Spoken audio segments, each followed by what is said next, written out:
I was playing 8th grade and freshman year. Well, I came back for I guess it was freshman and sophomore year maybe. And I came back and I just had this massive growth spurt. Well, they wanted me to be a center and be underneath the basket because I was the tallest. Because you're tall. Except when I looked straight up, I got freaking vertigo. So I would literally jump up and rebound and land on my side because my coordination did not keep up with the speed of my body. I'm Josh Sigman. And I'm Bryn Rouse. I'm a mortgage guy with a passion for helping people with their money and all things business. Bryn is my co-host. And I'm a marketing girl. I am literally obsessed with it. Oh, and Josh has showed me how to save money. Quite a bit, actually. Because of her obsession, I hired her to do my marketing. And we've worked together for 10 years. We launched Sigman in 2020, a podcast about money. It's a podcast that teaches people how to save more, give more, create wealth, and retire early. And we recorded and published 34 episodes. People liked it, and it was so fun. But most importantly, we helped people. So we're excited to announce we're doing a second season. And we're mixing things up. We're moving away from money talks to focus on all things business. Leadership, management, team building, book reviews, hiring, firing, operations. Motivating teams, lead generation, time management, personality profiling, closing skills. And of course, money. And marketing. We are inviting you to continue this journey with us, and we want your input. What topics would you like to see covered? Email all of your ideas to our podcast email address, sigmansense@gmail.com. And be sure to click that subscribe button when you visit our channels. You'll get notified when we drop new episodes. Are you ready? Season 2, Getting Down to Business. Welcome to Sigman Sense. He's going to do just fine. I wouldn't worry about him. It's just so but interesting. we have to get on and do an episode here for you. So what we're going to talk about, well, welcome back. Sorry, we were just chit-chatting there for a second. But we're going to talk about, welcome back to another episode of Sigman Sense. We're going to talk about marketing actual needs. So this is in the series about how to drive top-line revenue and what the best salespeople have in common.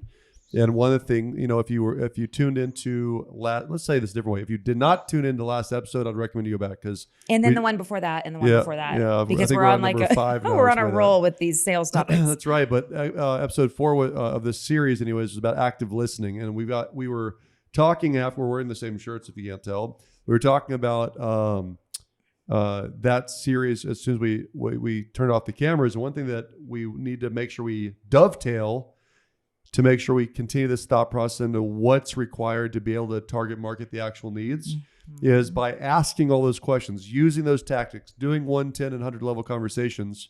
What you're really trying to do is identify, is there shit to sell? Yeah. Let's start there. Not everyone is meant to be your client. Not everyone is a good fit for your needs. Do not sell people stuff that is not good for them, is not a win for both of you, is not something that is the right decision for them. That's where dirty salesmen come from. So if there is a need, sometimes what people don't realize is part of asking better questions results in you identifying a need that person didn't even understand was there, right? So I'll give you an example. In real estate, most realtors become realtors because they like people and they like houses and they like HGTV. And so all of a sudden they think that they can make $1 million in real estate. It is not true for most realtors, right? There are lots that are great. It is not great for most realtors. And so just because you like people and just because you like houses does not mean you are a great business person. So, how about this, entrepreneur? Or entrepreneur. So here's some examples. I'm glad you sold all that property. How much did you make last year? Cool. How much did you keep last year? What were your expenses last year? Mm-hmm. How many leads did you get last month? How many leads did you get last week? What was your conversion leads? Well, why does all this matter, right? And for business people, we know that you've got to track everything. We've had many episodes just about tracking everything in personal family budgets and profit and loss, things like that. But when we really come into this conversation, it's, remember we said in the last episode that if you ask better quality questions, you're going to stand out. You have a better quality. Yeah. You're going to have, if you ask better quality questions, you have better quality conversations, and that gives you something that people are going to pay attention to. So, for example, in different businesses, sometimes people will pay for a marketing relationship, right? Like there are cases where there are lenders paying for, or helping pay for marketing expenses, paying for Zillow leads alongside of a realtor as an example. Well, they're not doing anything wrong because they're both joint marketing. But the realtor in that case literally is only viewing the lender on the basis of, are you going to pay $1,000 to help me with leads monthly or not? Right.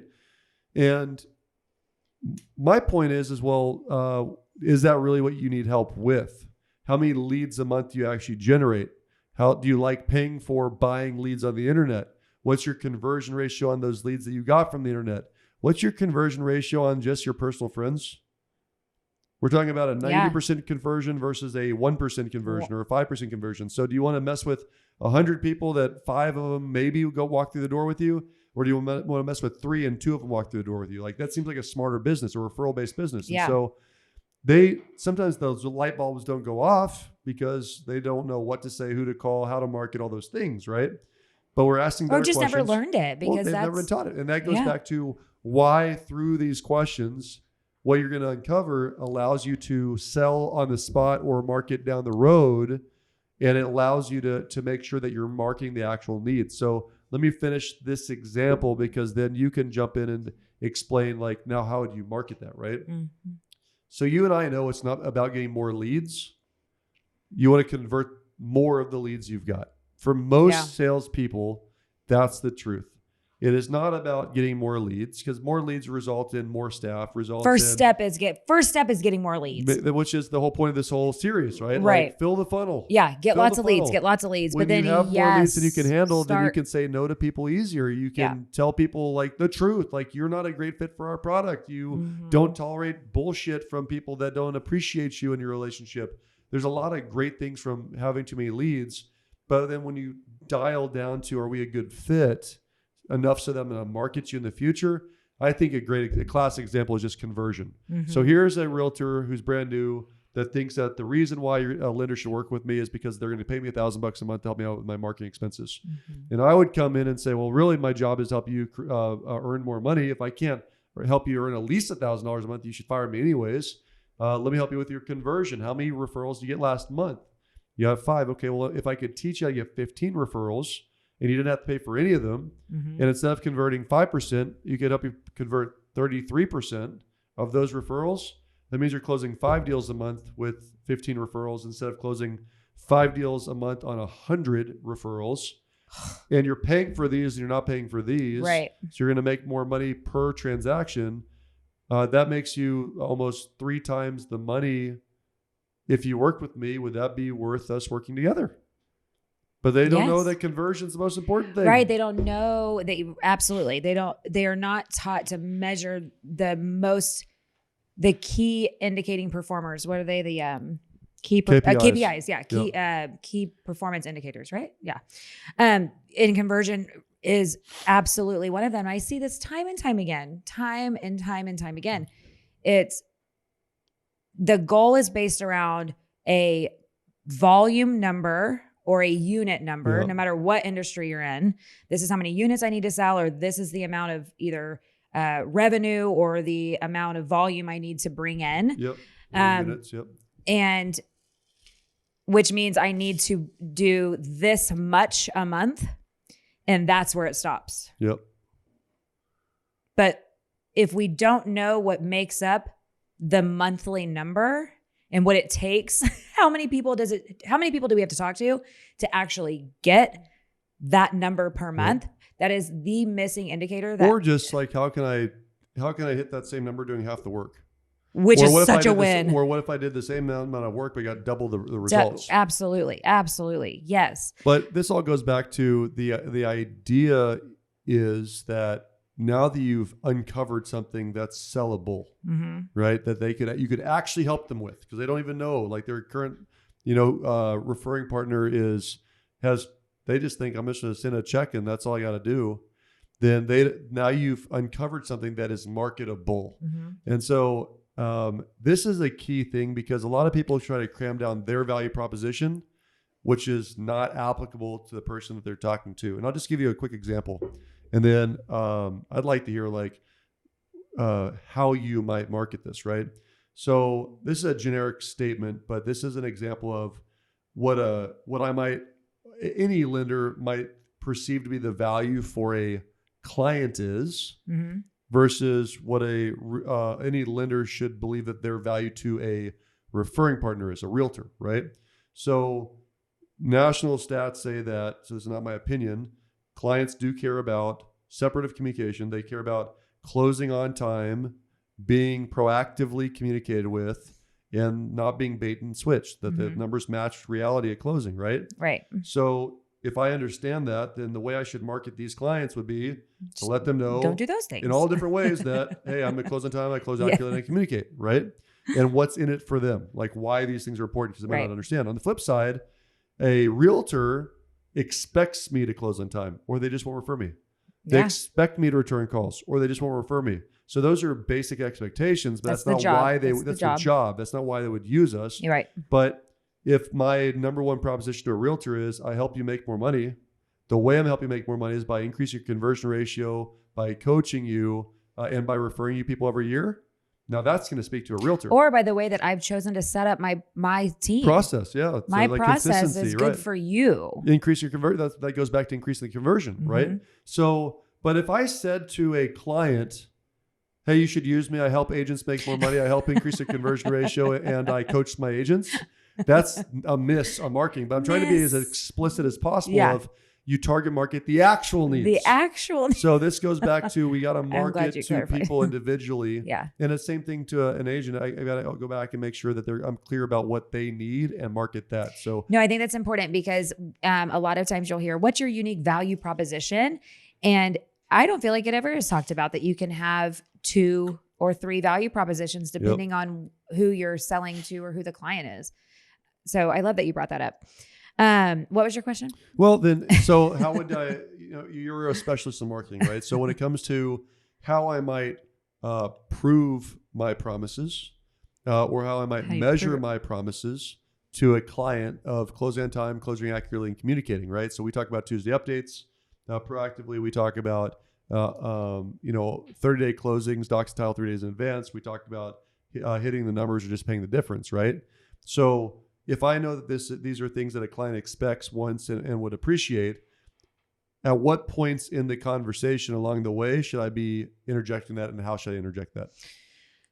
Okay, so I think that before you start telling them anything about what you can do for them or how great you are, right, in quotations, is to ask them about their pain points.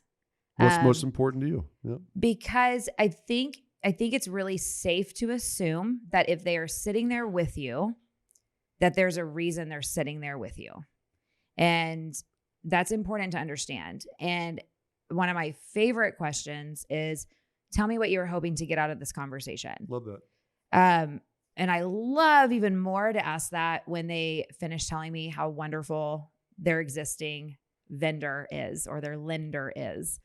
How they've hung the moon and they've been friends for years. And, there's literally nothing he does wrong at all, or he or she does wrong. I love asking them, why are we sitting here? Like, what do you want from this meeting?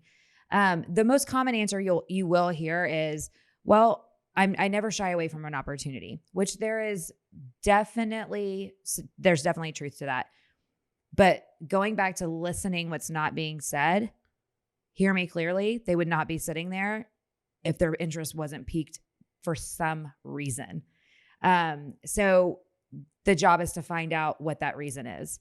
So if you can say, like you just alluded to, hey, the biggest complaints are, missed closing dates, lack of communication, and bait and switch.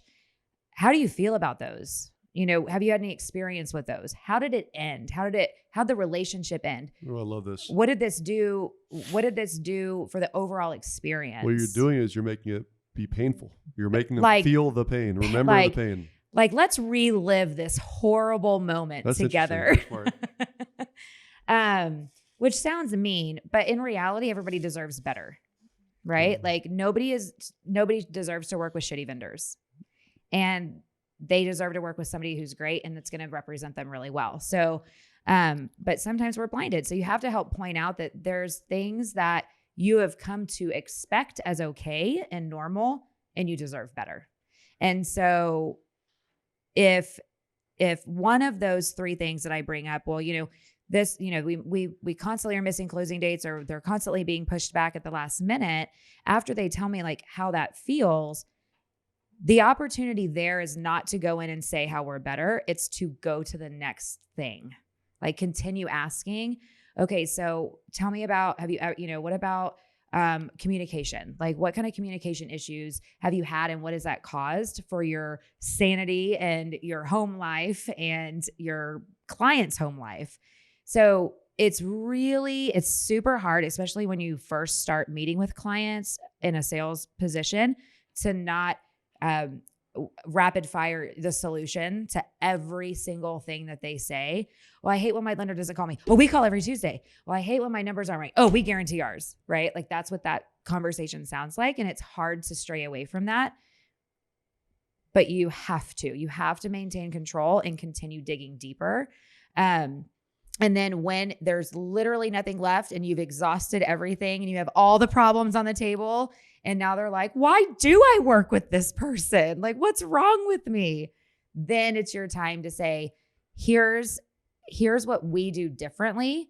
And I like to point out that it's not uncommon that these things happen. It's not uncommon what you've experienced. It's not. These are very normal things, which is why what we do differently is so special. And that's what I want to tell you about. And so you dive in very clearly in a way that they can follow along with and understand, speak their language. Here's how we overcome the communication issue. We have a standard of every single Tuesday. It's mandatory. Everybody in the transaction gets an email saying, and a call on exactly where we're at in the process. Would that help you? If something like that was in place, would that help you? Would you be able to focus forward rather than backwards? Would that make you more money? Would that help you sleep at night? Yes. And so then you go on to the next and the next and the next, however long it takes. So I don't know if that answered the question. Well, but partly, yeah. So then they say, that all sounds great, Bryn, but I really like my relationship. So how do you keep following up? So with marketing the needs. Yeah. So if relationship is important and, you're looking for ways to continue the drip and the follow-up and you have this impactful first meeting and you don't want it to fall flat because you're not sure what to do next, immediately schedule a second appointment and bring them into the office, bring them into your space and it's very powerful, but put an asterisk there, guys. Like if you can bring somebody, you're in more control when you're in your own space. Yes. Which another asterisk goes by, and you taught me this in the very beginning, was to go to a neutral location for your first meeting. Yep. So don't go to their office and they don't come to your office. You go to a coffee shop. Yep. And there's a lot of power in that. If you're meeting at their office, they are sitting behind their desk. They are in the power position. They are also very tempted to be distracted by work and people popping in and their daily duties of their job. Yep. And same for you. So a neutral location is always best. But yes, the second appointment, if you can bring them into your space, show them around, bring them into your world. This is where your clients will sit when they get here to arrive for the appointment. This is where, this is the team that's going to handle your loan. Bring them through that. Well, that's a classic sales. It's demonstration sales. There's a reason why when you go to a car lot, the first thing they say is, you like the car? Let's drive it. Let's drive it. Like you'll smell the new leather smell. You'll see the shiny new stuff. And you're like, I want this thing here. Yeah. Past that, I would absolutely be prepared with, surveys that say, or that's from our what clients. I was alluding to. So testimonials and surveys are a huge one. And this is something that, don't tell me, show me is a real thought process that everyone has. So I'm glad you said that out loud. If you're not surveying your client experience, you're making a miss, because you can't fix what you don't know is broken is the first thing you think of. And no one's going to shout from the rooftops about how great you are better than you can. Yeah. So if you're not surveying, you should always survey in the service experience for sure. And I want to point out, I would not sugarcoat those, very real surveys. And it's okay if there's a blemish in there. Yep. Nobody's perfect. And I think it's important that you also point out that, hey, I know all of this sounds great right now. Know that there will be, we will run across something that won't be great. Share the bad too. In fact, something I've started incorporating is the worst survey ever. Well, I actually have started incorporating, hey, if you're going to experience frustration with working with our team if I'm trying to recruit somebody, an agent to start using us, if you're going to experience frustration with our team, it's going to be during this area. And I explain it in a detailed format because that sets them up for success, right? Like here, if you're going to be frustrated, which also sets the stage of frustration is normal because you're dealing with change. And then here's what to do when you feel that frustration. Right. You call me. Got it. And we'll work through it. So pointing out where the imperfections are too is huge. It's raw and it's real. And it's not everything is sunshine and roses, but we're trying really hard to make it get there. That's something I think is really, really cool is no one likes listening to a public speaker that's perfect. I was taught years ago by Rick that if you want to be a great public speaker, be real, share pain. Yes. And it's the same thing when you're marketing. Like here's an example of 99 great service. I remember a couple years back, it's probably been almost a decade now. I hate to age us, but we were at the old office. I remember that. And that year we had added up every single lead, every single closing, every single survey. And we figured out that year, the numbers are going to be exact, but they'll be darn close. We'd gotten something like 2,000 leads. We'd given out like 800 pre-qualifications. We had closed 400 of them. And there were 5 pre-qualification letters we gave out that didn't actually close. 3 of them had attempted to commit, I remember this piece. 3 had attempted to commit mortgage fraud. 1 of them lost their job right before closing. And the 5th one, I definitely screwed up. It was definitely my fault. But there were 1,000 referrals and I screwed up once. Yeah. But I'm honest, I do screw up, but it was once. I'm that good. 100%. And so, like, I think we actually marketed that for a full year. I remember marketing it for a full year. I mean, when the time is right, if I hear that that's their need, then that is definitely what I bring up. That's funny. I haven't thought about that one for a long time. But use of client testimonials, like this day and age, more and more people are using Yelp and things like that, just to double check what the last experience was. But demonstration sales and proof of behaviors, not telling somebody what the experience will be, is a key piece to marketing the actual needs, as long as it's relevant, right? So I'm not going to market what this person wants to this person. I'm not going to market what this person wants to this person either. But if we're strategic, it's really easy just to keep on dripping on the same thing. One example, and I know we'll wrap it up here pretty quickly, is everyone, like, going back to realtor lender relationships. Like this, I love this one. So I used to not wish happy birthday to all my agents. It was just because I wasn't organized. It wasn't on my calendar, and I wasn't on Facebook at all. And I didn't have an assistant to tell me, right? Yeah. But all of a sudden, all those things started to happen. And I do care about my agents and their birthdays. Right. I just wasn't organized. And so when I did start getting better and better at, we always wish happy birthday. I always call the day before. I do a video. I send out a gift in advance. Like, I want to be the first person to wish happy birthday now. I've always told that one. And not the last one, not in the middle, because they're getting 50 calls. But because I'm that dialed in at that piece now, and I know that a lot of other loan officers are like me, disorganized, especially the rookies, then what I'll do when I'm talking to somebody that says, yeah, I've had a great relationship with my lender, I'll say, cool, what's your birthday? And they'll say, well, I don't know, my birthday is May 1st. Why do you ask? I said, do me a favor. If your lender that loves you so much doesn't have the courtesy to call you on your birthday, and I remember, and here it is, and today is April the 1st, and I remember it's your birthday, and I wish you happy birthday, and your lender doesn't, can I earn a lead from you? And it's just basics like that, because then it's going to go on my calendar. I'm going to call the day before. There's going to be a gift there. And I just sit there at the end of the day and call and say, did your lender wish you happy birthday? And at the end, I did that 3 times ever, but all 3 times it worked. It's just one of those things. Super cute. Yeah. I think it's also worth pointing out, because we're talking about marketing to specific needs, but I also think another way to say this is marketing to people the way they want to be marketed to. Oh, I love that you pointed that out.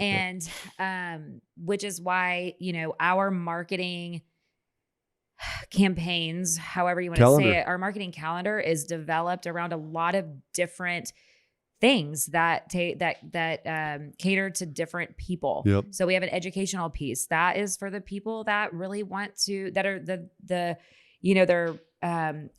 driven and fueled by learning and, business. Growth. Yeah. Those type of things. We have other, we have a happy hour. Those people are more relationship. Like, it's not that they are not, it's not one or the other. It's what gets them ticking. Right. Yep. And so there's people that just want to hang out with us and they want to talk with us over drinks. That's great. That's why we have the happy hour. There's people that only text, never check email. That's why we have a text campaign. There's people that only want calls. There's people that only want emails. There's some people that literally never want to be marketed to. Yes. They just want you to perform your job. Please don't call me. Please don't email me. I don't want your updates. I don't want anything. Don't waste your time. And here's the thing. Like, it took me a long time to learn to respect that. Yep. Because it's so uncomfortable.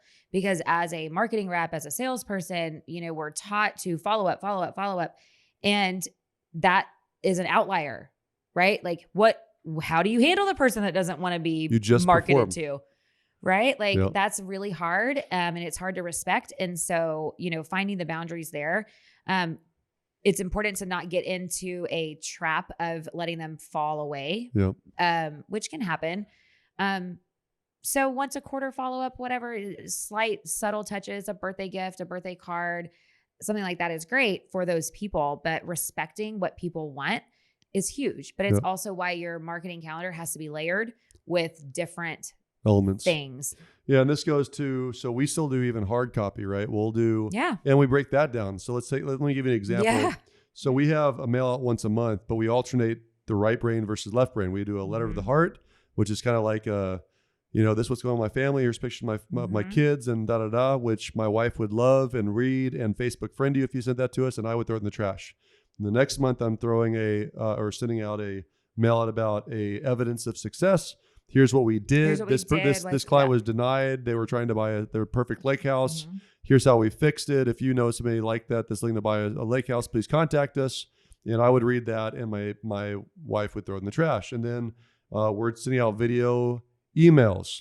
And the video emails are everything from a motivational Monday, a wealth Wednesday, a fun Friday. They're doing book reviews, and those are rotating because people that don't read aren't going to listen to the book report, and people that are not engaged with their money are not going to care about Wealth Wednesday, right? Exactly. And then we're doing client appreciation parties. And what's crazy, they got thousands of past clients, but hundreds show up, not thousands, hundreds will show up to these client appreciation parties. We do it twice a year. And the ones that are super engaged, we've been engaged with for over a decade, right? And the other ones, they'll walk in with my business card, which is my letter of the heart from 15 years ago, along with every mail out I've sent out over the last 15 years to say, this literally happened to me last year. Hey, I haven't talked to you since we did you did my loan. I met all three of your kids through the cards that they'd never met. I had unborn children at that point. Now I've got three. They watched their kids grow up, right? Yeah.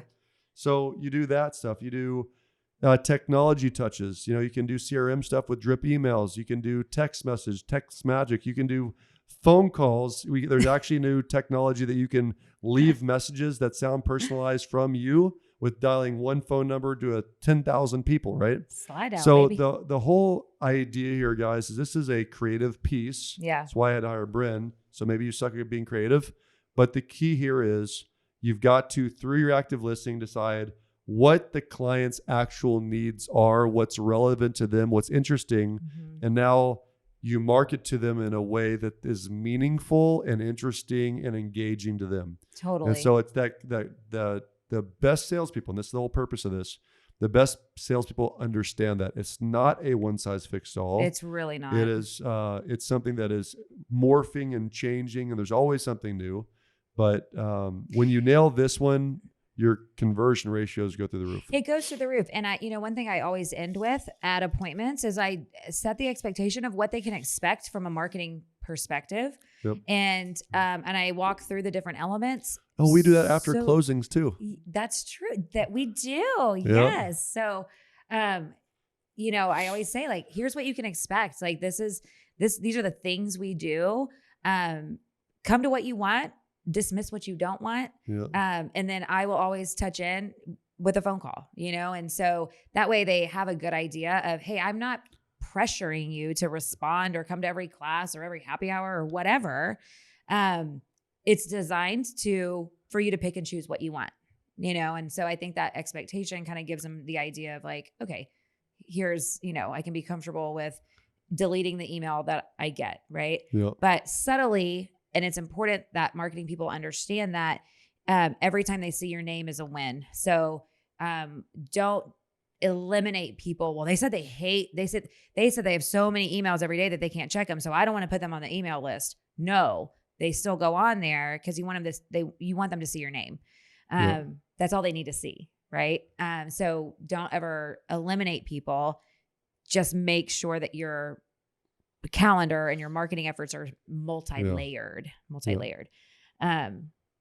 But yeah, I mean, it's, every single person is going to be different. And I think the sale is being very clear about what they're not getting. Yep. What are they not getting? What are they not getting? And also, this one took me a long time to learn, is there comes a time when you have to tell somebody, I don't know that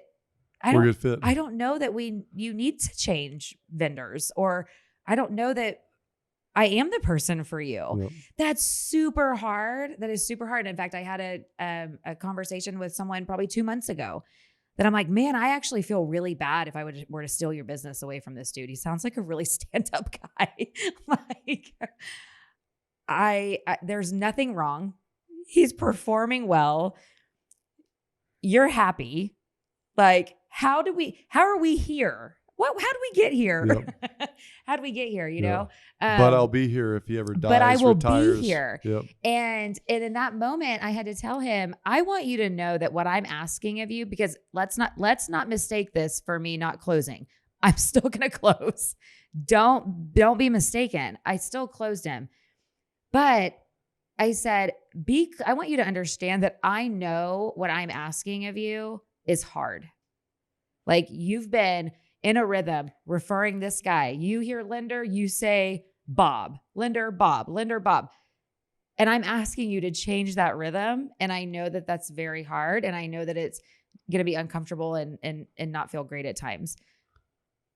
We can go as slow as you need to, and so that's okay too. Yep. But it all goes back to the very first conversation about, you have to have enough leads to be able to stomach those conversations. Yep. Because if you don't have enough, man, it's really hard to say, like, please don't send me business yet. Right? Yeah, so. But it's I love that you finish up there, and we're gonna finish up this episode right now. But we appreciate your comments and your feedback and your own stories. So please reach out to us more often. I didn't tell you, I just had my first reach out from Australia. No way. Yeah, contacted me from Australia. I've got to share it with you, but what do you mean? Like, what? Yeah, I'll share with you afterwards. Don't worry. But anyways, I appreciate you guys chiming in, and we'd love to hear from you more often. But until next time, absolutely, find us on YouTube and iTunes and Amazon Music and Spotify, and email us at sigmansense@gmail.com with any comments. Cheers. Have a good one. Bye-bye.